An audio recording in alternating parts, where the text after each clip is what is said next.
नमो नमः मित्राणि कथम सन्ति सर्वे अहमस्मि देवाशीषः। तो आज की इस वीडियो में आपके सीयूईटी पीजी सिलेबस में जो संस्कृत साहित्य के कवि लगे हुए हैं उन कवियों का परिचय, उनका जन्म स्थान, ठीक है, उनकी उपाधि उपनाम क्या है, उन्होंने किन किन ग्रंथ को लिखा है, अर्थात जो बेसिक परिचय है वो आज हम पूरा करने वाले हैं। तो बड़ा ही इन्फॉर्मेटिव और इंटरेस्टिंग सा वीडियो होने वाला है, तो इस वीडियो को लाइक कर दीजिए और इस वीडियो को ज़रूर अपने दोस्तों के साथ भी शेयर कीजिए ताकि जो है इस वीडियो का लाभ अधिक से अधिक लोगों तक पहुंचे। और अगर आप मेरे इस चैनल पे नए हैं या फिर सब्सक्राइब करके नहीं रखे हैं तो कृपया करके सब्सक्राइब भी कर लीजिए। तो चलिए आज का जो ये संस्कृत साहित्य के कवियों का परिचय है से रिलेटेड ये जो वीडियो है इसको स्टार्ट करते हैं।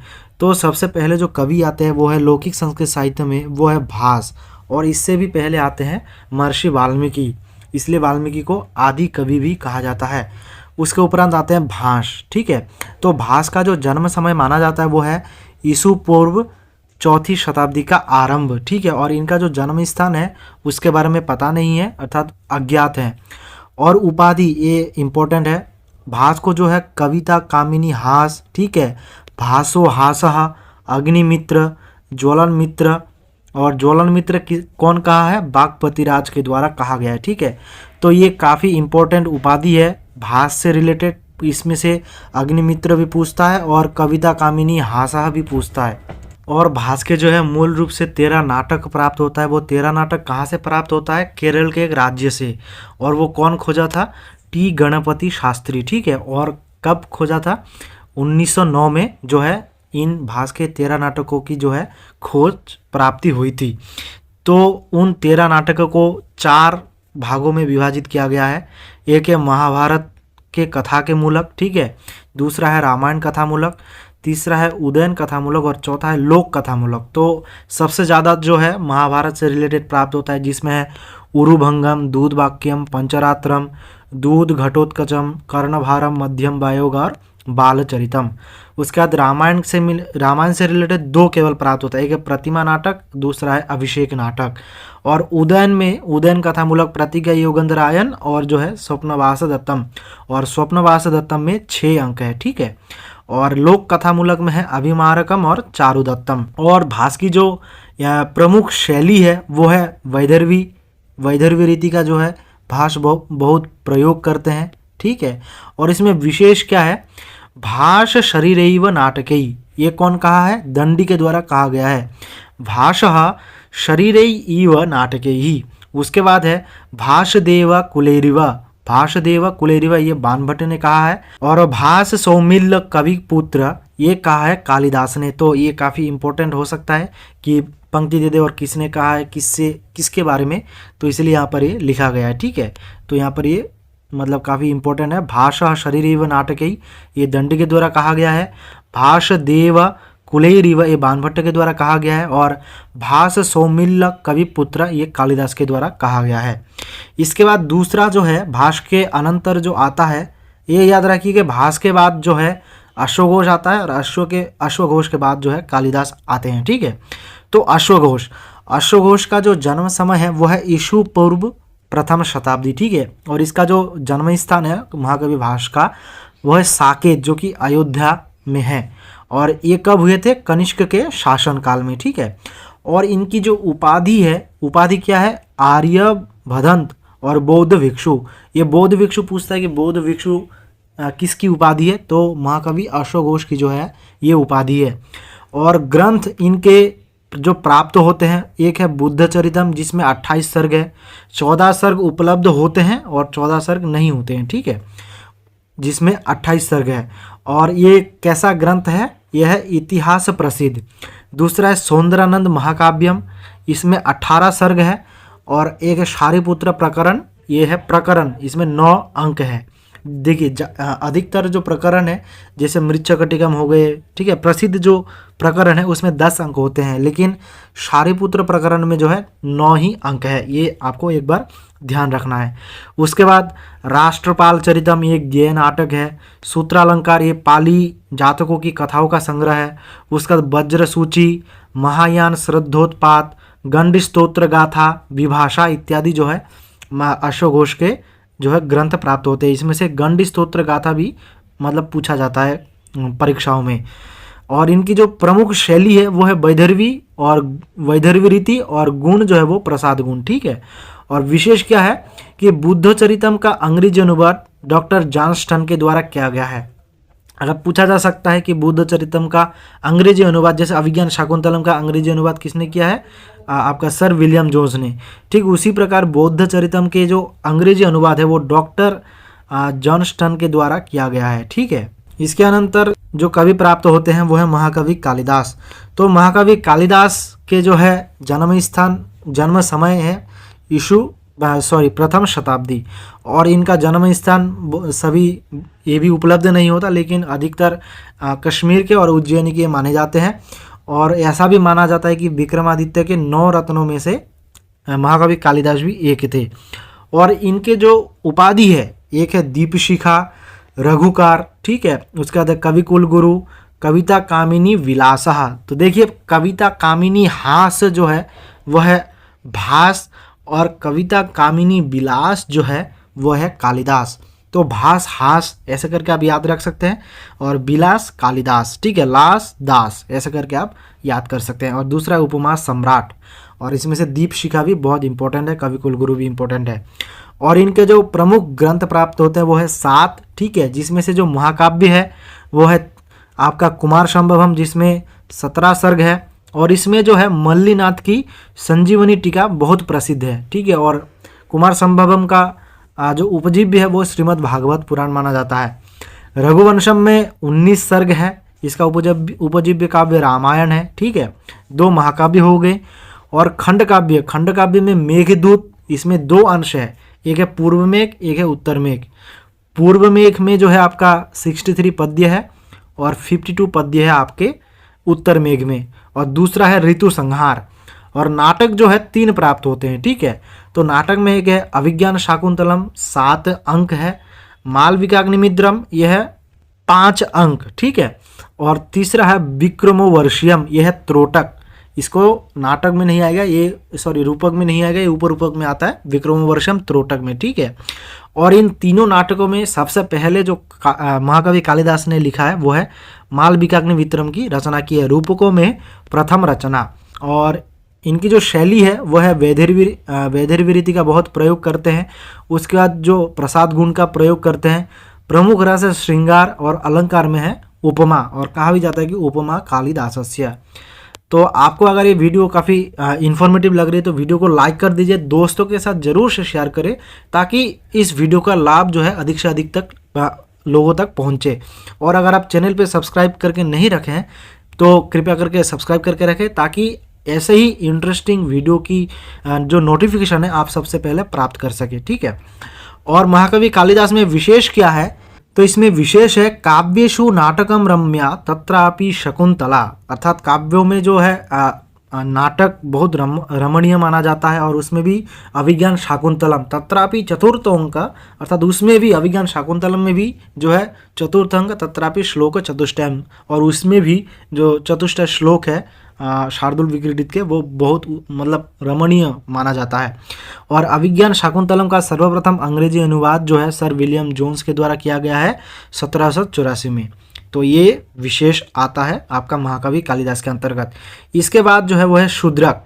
तो शूद्रक जो है उनका जन्म समय माना जाता है 3री-4री शताब्दी ईसु पूर्व, और जन्म स्थान इनका दाक्षिणात्य। और इनका जो ग्रंथ है वो है मृच्छकटिकम, और एकमात्र प्रकरण ग्रंथ, एकमात्र तो नहीं, प्रकरण कई प्राप्त होते हैं, लेकिन इनके महाकवि शूद्रक के एकमात्र ग्रंथ प्राप्त होता है वह मृच्छकटिकम, जिसमें 10 अंक है, और प्रकरण में 10 ही अंक होते हैं। और इनका उपाधि क्या, ट्रू लव स्टोरीकार भी इनको कहा जाता है, ठीक है। अगर आप मृच्छकटिकम में पढ़ेंगे तो उसमें 2 प्रेम की कहानियाँ वर्णन है, तो इसलिए इनको ट्रू लव स्टोरीकार भी कहा जाता है। और इनकी शैली है वैदर्भी रीति, और रस जो प्रमुख है वो है श्रृंगार का प्रयोग करते हैं। इसके अनंतर आते हैं भारवी। तो भारवी का जो जन्म समय माना जाता है वो है 6ठी शताब्दी ईसु, ठीक है। और इनका जो जन्म स्थान माना जाता है अचलपुर दाक्षिणात्य, और ये पुलकेशिन द्वितीय के अनुज विष्णु वर्मन का मित्र है, और ये सिंह विष्णु के आश्रित कवि भी थे। और इनमें जो अगर आप जन्म समय जन्म स्थान याद भी ना रखते फिर भी कोई दिक्कत वाली बात नहीं है, लेकिन उपाधि जरूर से याद करिए। उपाधि का एक है आतपत्र, दूसरा है दामोदर। ये दामोदर बहुत इंपॉर्टेंट है, पूछता है। आतपत्र और दामोदर जो है भारवी की उपाधि है। तो पूछा भी जाता है कि दामोदर किन की उपाधि है, तो ये महाकवि भारवी की उपाधि है। और इन्होंने जो ग्रंथ लिखा है वो लिखा है आपका किरातार्जुनीयम, जिसमें 18 सर्ग है। और किरातार्जुनीयम को जो है लक्ष्मी पदांक महाकाव्य भी कहा जाता है। क्या कहा जाता है? लक्ष्मी पदांक महाकाव्य। और किरातार्जुनीयम में जो है घंटापद मल्लिनाथ की टीका है, वो घंटापद भी बहुत इंपॉर्टेंट है। और ये जो किरातार्जुनीयम है, ये इनका जो आधार ग्रंथ है वो है महाभारत का वन पर्व, ठीक है।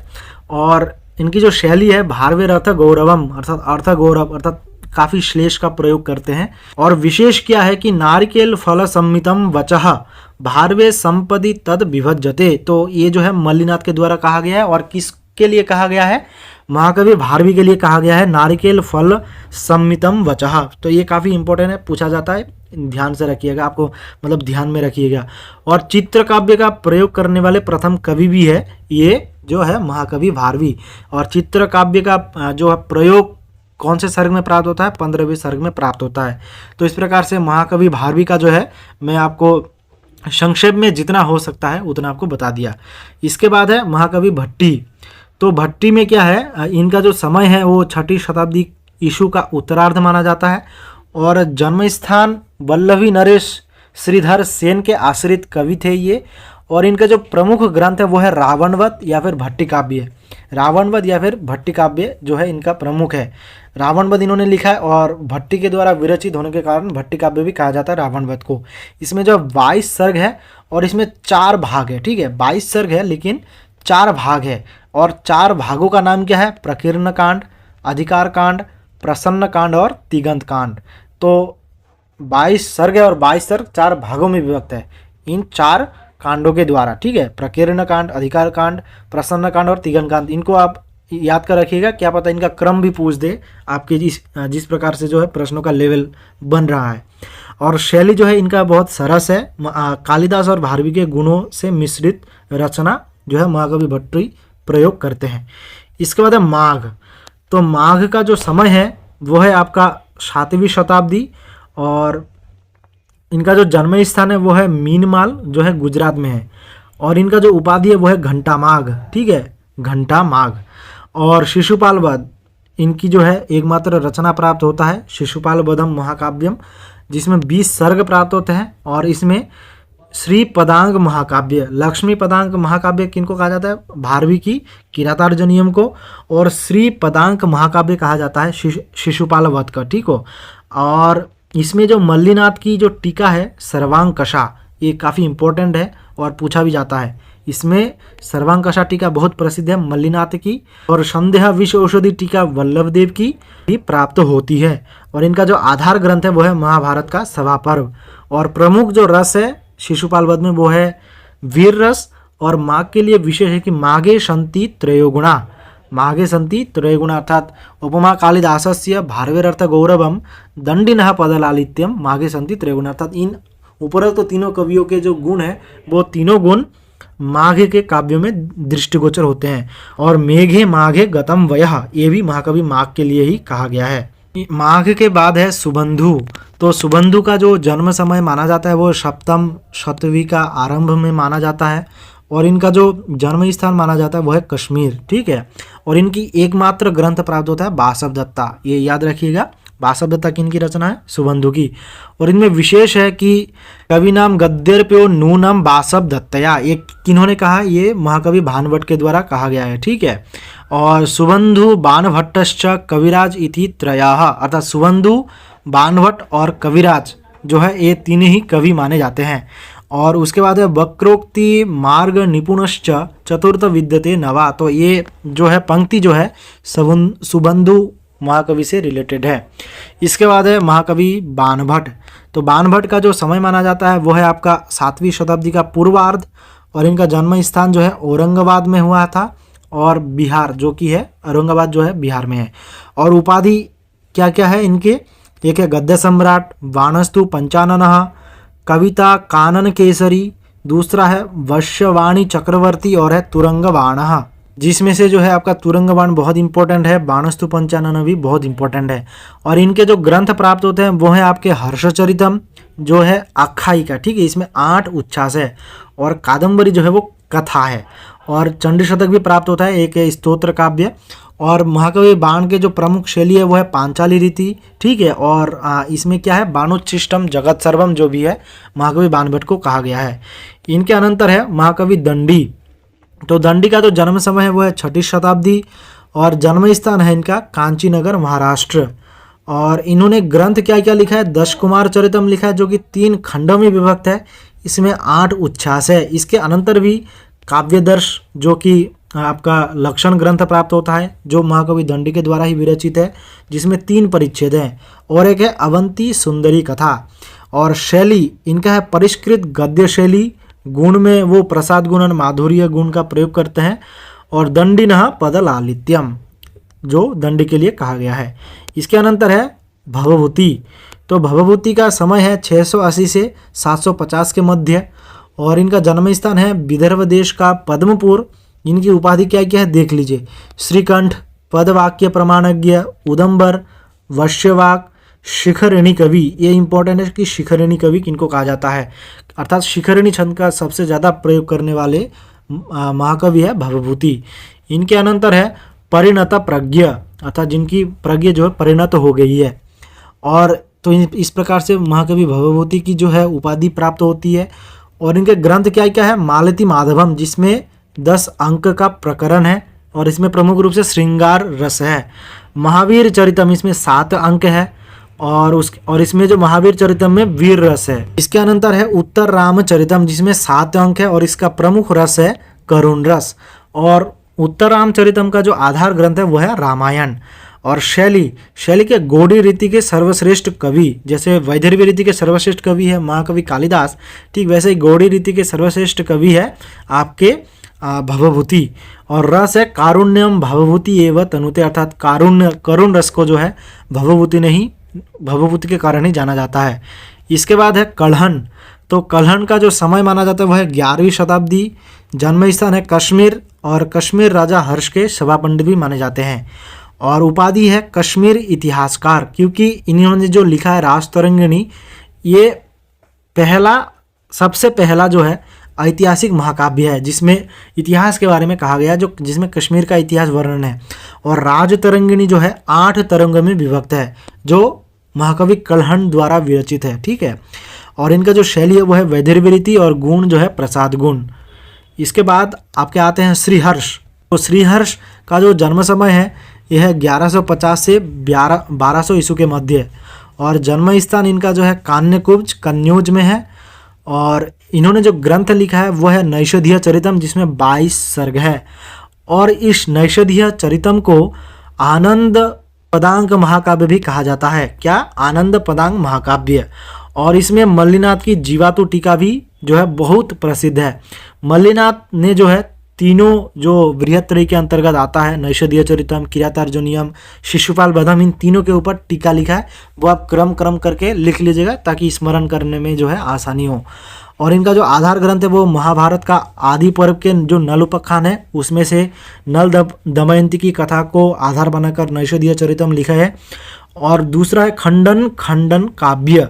ये भी बहुत इंपॉर्टेंट है, पूछा जाता है कि खंड काव्य किसने लिखा है, तो महाकवि श्रीहर्ष के द्वारा ही जो है खंड काव्य विरचित है।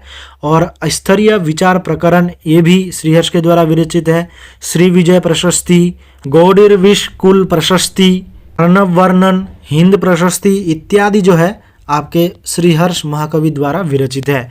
और शैली जो है प्रमुख रूप से इनका श्रृंगार रस का प्रयोग करते हैं। और इनके लिए कहा गया कि नैषधो पद लालित्यम, अर्थात जो श्रीहर्ष है वो भी पद लालित्य का भरपूर करके प्रयोग किया है। और इनके लिए क्या कहा गया कि उदिते नैषधे काव्य क माघ क्वच भारवी, अर्थात जब तक महाकवि माघ और भारवी के जो माने जाते हैं कि बहुत अच्छे लिखे हैं, लेकिन जब श्रीहर्ष ने नैषधीय चरितम का लिखा है तब कहाँ माघ और कहाँ भारवी, मतलब इस प्रकार से पद लालित्य या फिर जो भी हो अपने पांडित्य का विजय देते हुए जो रस अलंकार रीति का प्रयोग श्रीहर्ष ने नैषधीय चरितम में लिखा है। अभी कहा गया है कि नैषधम विद्वद औषधम, कि कोई भी कवि जो है अपने आप को विद्वान मानता है तो उसको एक बार नैषधीय चरितम पढ़ लेना चाहिए, तो वो जो उसका ज्वर है वो नैषधीय चरितम पढ़ के ही चला जाएगा। तो इसलिए कहा गया नैषधम विद्वत औषधम। तो इस प्रकार से जो है मैंने आपके सिलेबस में जो लगा हुआ था कवि, उनके बारे में आपको परिचय दिया हूँ। तो अगर आपको वीडियो थोड़ी सी भी हेल्पफुल लगी तो प्लीज़ वीडियो को लाइक कर देना और ज़रूर से अपने दोस्तों के साथ भी शेयर करना ताकि इस वीडियो का लाभ सभी ले सके। तो आज के इस वीडियो में इतना ही, मिलते किसी नए वीडियो में, तब तक के लिए जय हिंद, वंदे मातरम।